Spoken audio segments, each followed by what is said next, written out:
Hello friends, आज मैं आपके लिए लेडीज़ पैंट लेकर आई हूँ। आज मैं ऐसी ट्रिक बताने जा रही हूँ जिससे बहुत ही आसानी से आप लेडीज़ पैंट की कटिंग और सिलाई कर सकती हैं।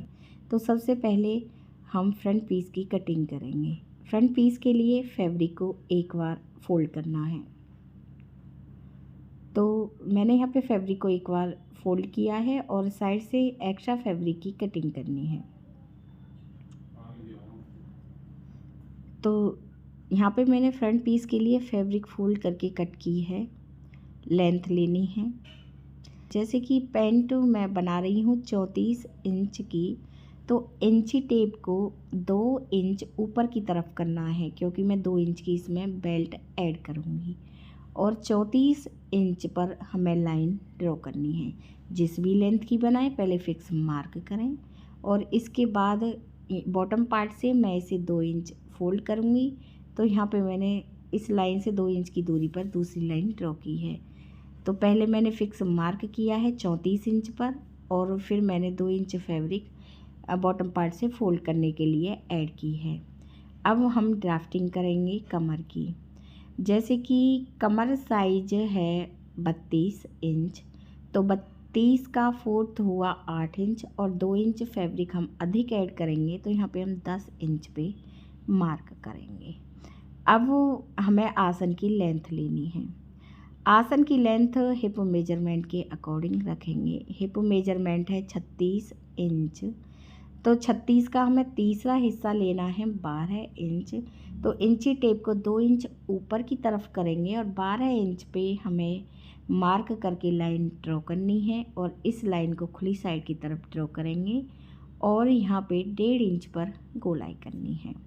अब हमें एक मार्क सेंटर में नी के लिए करना है। ये हम 19 इंच पर करेंगे जहाँ से, तो यहाँ पे हम एक मार्क 19 इंच पर करेंगे और यहाँ पे आसन की लाइन भी हम सीधी ड्रॉ करेंगे और नी वाली लाइन भी हमें सीधी ड्रॉ करनी है और बॉटम पार्ट पे लाइन हमने पहले से ड्रॉ की है। और यहाँ पे हमें इसके सेंटर पे मार्क करना है। जो मैंने यहाँ पे आसन पे लाइन ड्रॉ की है, सेंटर पे मार्क करके सीधी लाइन बॉटम तक ड्रॉ करनी है। ऐसे ही ऊपर की तरफ भी हम लाइन ड्रॉ। फिर नी मेजरमेंट है 16 इंच, तो हमें फिक्स रखना है 8 इंच। दोनों तरफ 4-4 इंच पे मार्क करने हैं और मोहरी 6 इंच रखनी है, तो दोनों तरफ 3-3 इंच पे मार्क करेंगे। मार्क करने के बाद इस तरह से हमें गोलाई करनी है आसन से मोहरी तक, ऐसे मार्क मिलाते हुए। सेम ऐसे ही दूसरी तरफ भी हम मार्क मिलाते हुए लाइन ड्रॉ करनी है इस तरह से। दोनों तरफ हमने ये लाइन ड्रॉ की है और इस लाइन को हम 1/2 इंच तक ऐसे सीधी ड्रॉ करेंगे ऊपर की तरफ। ऐसे कटिंग करनी है। पहले बॉटम की तरफ से कट करेंगे और फिर साइड से कटिंग करनी है। आसन वाली साइड से इस तरह से हमें इसे कट करना है। आसन की कटिंग करनी है। ये कटिंग की है और साइड से भी हमें ये पीस अलग करने हैं। जो मैंने ये लाइन ड्रॉ की है, तो यहाँ से हम ये पीस ऐसे कट करने हैं। फ्रंट के लिए मैंने ये 2 पीस कट किए हैं और इस मेथड से आप हर साइज़ की प्लाजो की कटिंग कर सकती हैं। आसन की लेंथ हमें हिप मेजरमेंट के अनुसार लेनी है, तीसरा हिस्सा, और कमर का मेजरमेंट लेते हुए 2 इंच फैब्रिक अधिक ऐड करनी है। अब हम बैक पीस की कटिंग करेंगे। तो बैक पीस के लिए फैब्रिक को एक बार फोल्ड करना है इस तरह से। तो यहाँ पे मैंने फैब्रिक को एक बार फिर से फोल्ड किया है। फैब्रिक को फोल्ड करने के बाद फ्रंट पीस लेने हैं। फ्रंट पीस हमें इस तरह से रखने हैं। तो पहले हम बॉटम की तरफ लाइन ड्रॉ करेंगे, फिर साइड की तरफ लाइन ड्रॉ करनी है। बॉटम से कट कर लेंगे और ऊपर की तरफ से साइड से, बॉटम से कट करने के बाद साइड से भी हमें इसे कट करना है इसी के बराबर। ठीक है, साइड से कट करने के बाद अब हम आसन की तरफ इस तरह से लाइन ड्रॉ नहीं करनी है। हम दूसरी तरफ से 2 इंच फैब्रिक अधिक रखेंगे साइड से। बैक पीस में साइड से हमने 2 इंच फैब्रिक अधिक रखनी है और तब ये पीस रखने हैं और तब अब ये ड्राफ्टिंग करनी है आसन से और साइड से। ये तरीका इसमें सबसे अलग है। इससे जो साइड की जो बॉटम की मोहरी होती हैं वो घूमती नहीं है, बिल्कुल पैंट टेलर जैसी फिक्स सिल के आती है। ये तरीका है। अब साइड से भी हम इसे कट करेंगे। ये तरीका आप ज़रूर ट्राई करें। तो इस तरह से ड्राफ्टिंग करने के बाद साइड से कटिंग करनी है और आसन की तरफ से कटिंग करनी है। तो यहाँ पे मैंने बैक पीस के भी 2 पीस कट किए हैं। देख लीजिए, मैं ये फ्रंट पीस अलग करूँगी, ये बैक पीस है। फिर फ्रंट पीस हमें फिर से रखने हैं और आसन की तरफ हम 1 इंच आसन डाउन करेंगे और कटिंग करनी है। तो मैंने यहाँ पे 4 पीस कट किए हैं, 2 बैक के लिए, 2 फ्रंट के लिए। और बेल्ट की कटिंग करनी है। तो बेल्ट के लिए मैं सिंपल 1 पीस से कट करूँगी और जब सिलाई करूँगी तब मैं आपको बताऊँगी। तो बेल्ट के लिए फैब्रिक ली है, फैब्रिक को एक बार फोल्ड किया है और बेल्ट की जो लेंथ है वो मैंने 5 इंच रखी है और यहाँ से हम 1 पीस कट कर लेंगे बेल्ट के लिए।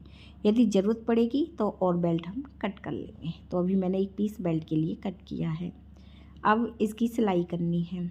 तो पहले हम फ्रंट पीस तैयार करेंगे। तो यहाँ पे मैंने फ्रंट के ये 2 पीस लिए हैं।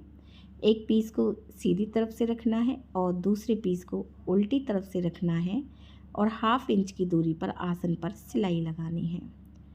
तो यहाँ पे 1/2 इंच की दूरी पर हमें ये सिलाई लगानी। तो मैंने आसन पर सिलाई लगा ली है। तो यहाँ पे हमें फ्रंट पीस में चुन्नट भी ऐड करनी है।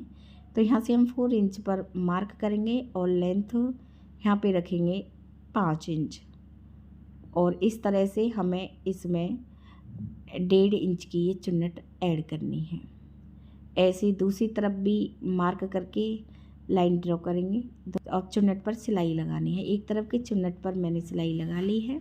ऐसे ही दूसरी चुन्नट भी आप ऐसे सिल लें। सीधी लाइन से हमें इसे फोल्ड करके ऐसे चुन्नट ऐड करनी है। चुन्नट मैंने ऐड की है और मैं अलग से पॉकेट लगाना भी आपको बताऊंगी। पॉकेट की वीडियो मैं अलग से अपलोड करूंगी। तो यहाँ पे मैंने बेल्ट के लिए ये फॉर्म वाली बुकरम ली है। लंबाई मैंने इसकी 2 इंच ली है और जिस भी लेंथ की बेल्ट बनाएं हमें ये बुकरम फिक्स लेनी है।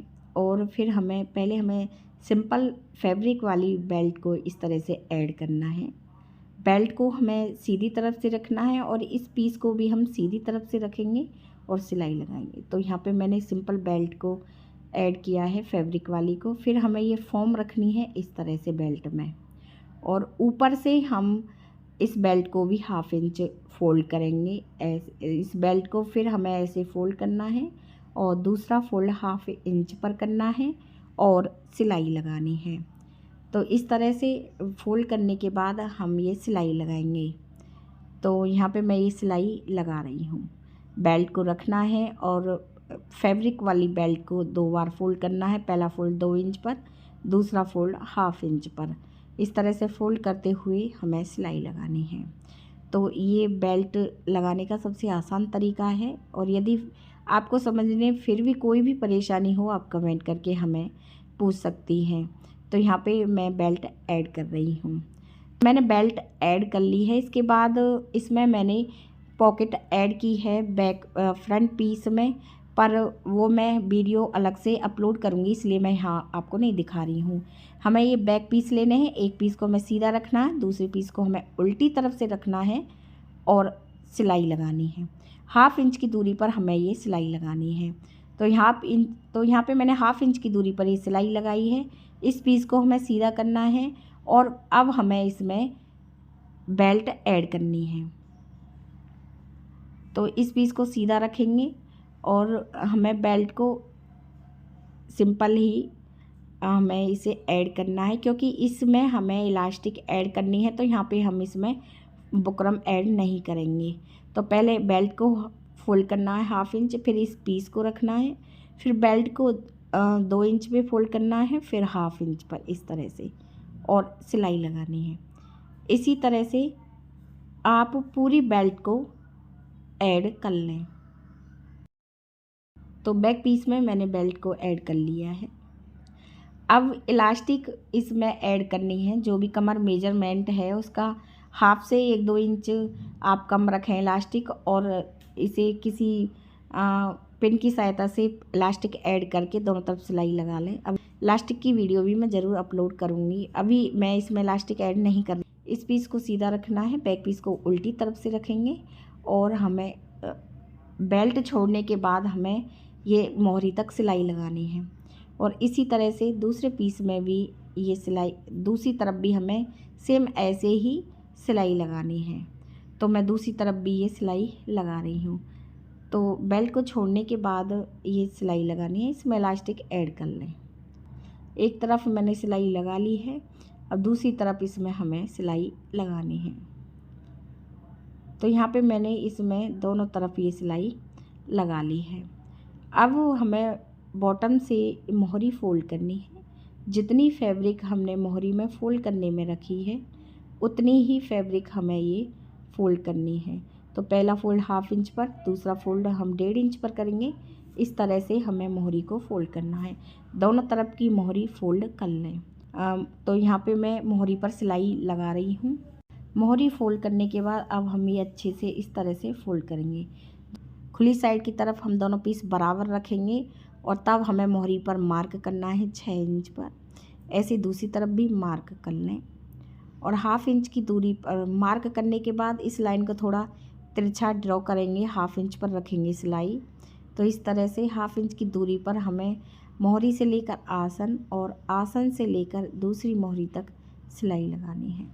तो यहाँ पे मैं मोहरी पर ये सिलाई लगा रही हूँ। तो मोहरी से लेकर आसन, आसन से लेकर दूसरी मोहरी तक मैं ये सिलाई लगा रही हूँ। तो 1/2 इंच की दूरी पर इसी तरह से पूरी फैब्रिक में हमें ये सिलाई लगानी है। ध्यान रखें जब भी ये सिलाई लगाएं फैब्रिक को कम ज़्यादा ना करें। सिलाई मैंने लगा ली है और ये प्लाजो जो पैंट है ये तैयार है और मैं एक बार आपको इसे रख के दिखा रही हूँ। और यदि फ्रेंड्स आपको हमारा ये वीडियो अच्छा लगा हो तो प्लीज़ चैनल को सब्सक्राइब करें, वीडियो को लाइक करें, कमेंट करके भी बताएं आपको हमारी वीडियो कैसी लगी है। वीडियो देखने के लिए आप सभी का बहुत बहुत धन्यवाद।